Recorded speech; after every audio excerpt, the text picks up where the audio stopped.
Welcome back, everybody. Let's get into the discussion a little more about my book, The Science of Magic.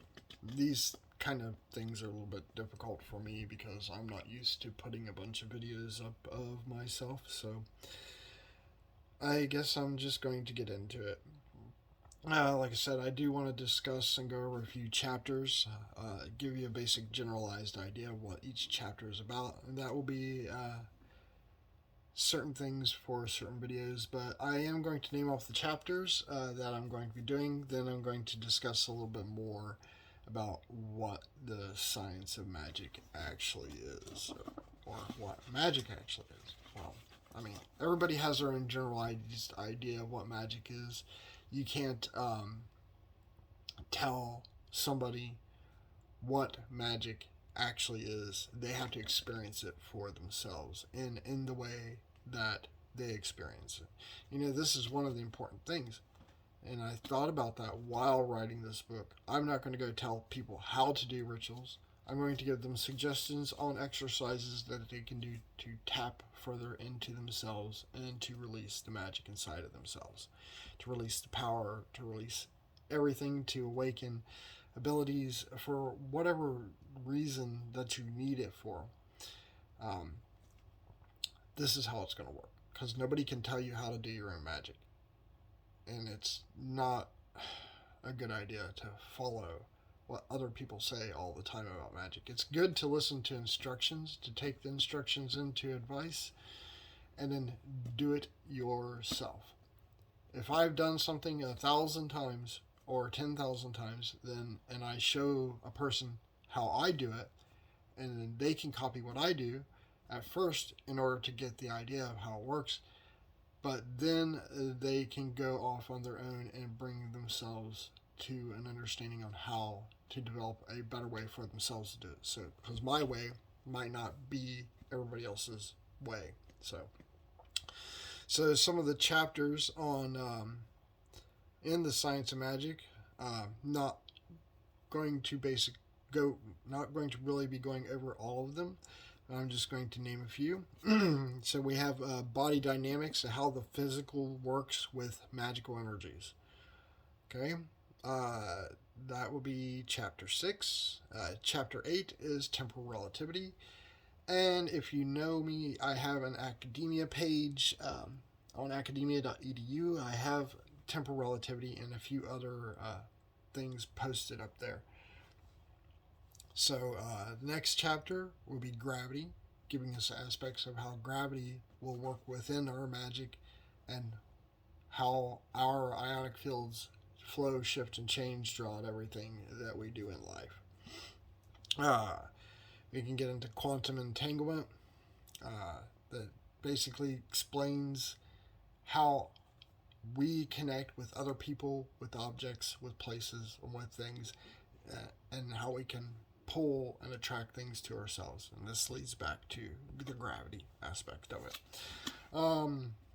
And we can get into what the matrix actually really is. It's what the matrix actually is. Sorry, I have a little bit hard time talking there. And then I would like to get into some of the exercises that go throughout the book that can help us better to connect. Like I said, these exercises I have done myself, which I should still be doing them,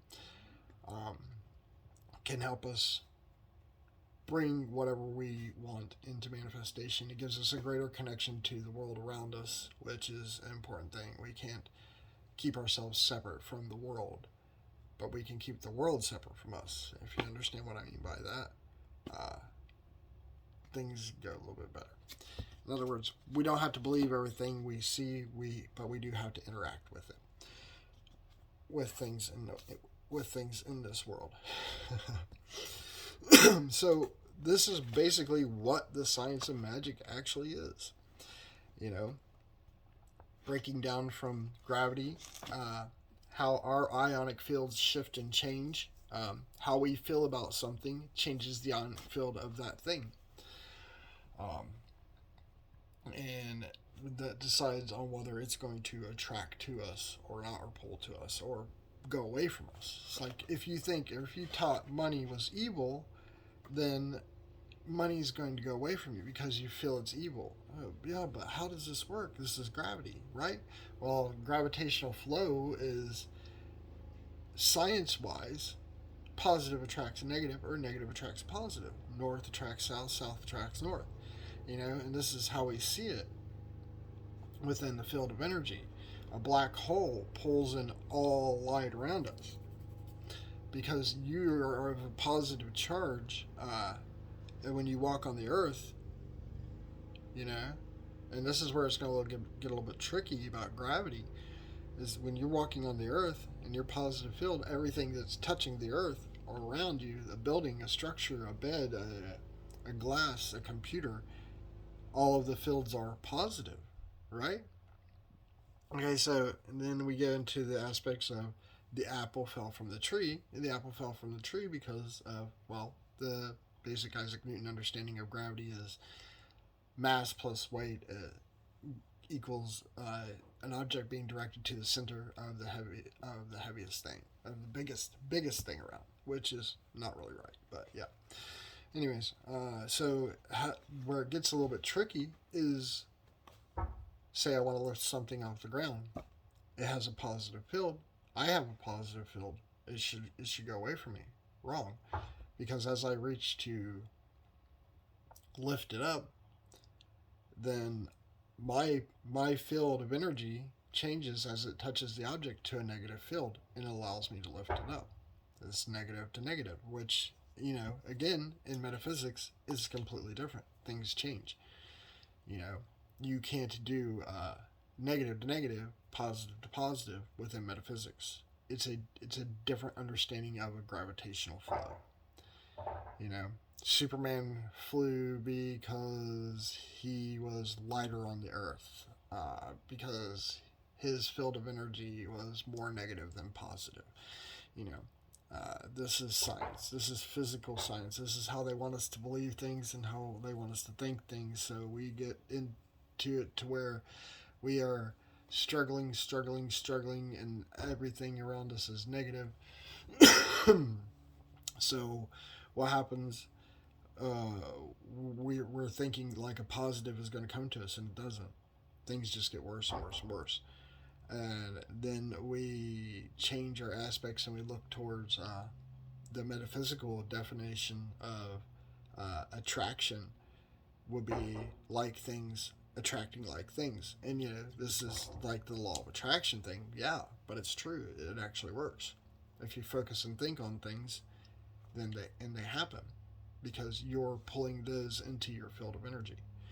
Anyways, this is an explanation on the chapter basically on gravity a little bit, because I go deeper into aspects telling in the chapter how we change our fields of energy, how like a rubber ball being hit into the ground is actually considered to be a polymorphic structure, where polymorphism states that the ionic fields will constantly be changing. Well, a ball does it naturally. We do it naturally too. Whenever we go to lift something off the ground, as I said before, or when we go to get up off the ground, when we go to move, it's all based upon everything within the mind and the body. So, we can go further into it, but I don't want to make these videos too long, but this is just a basic conceptual understanding of what gravity is, and later on we're going to get further into detail. I'm not going to read the whole book, but I'm going to give a explanation on some of the other chapters. That is all for today. I may record one more video, I'm not sure yet, so I want to thank you very much. Hopefully you're able to keep up with my rambling there, and I hope you have a really good day. Till next time, see you later. Bye.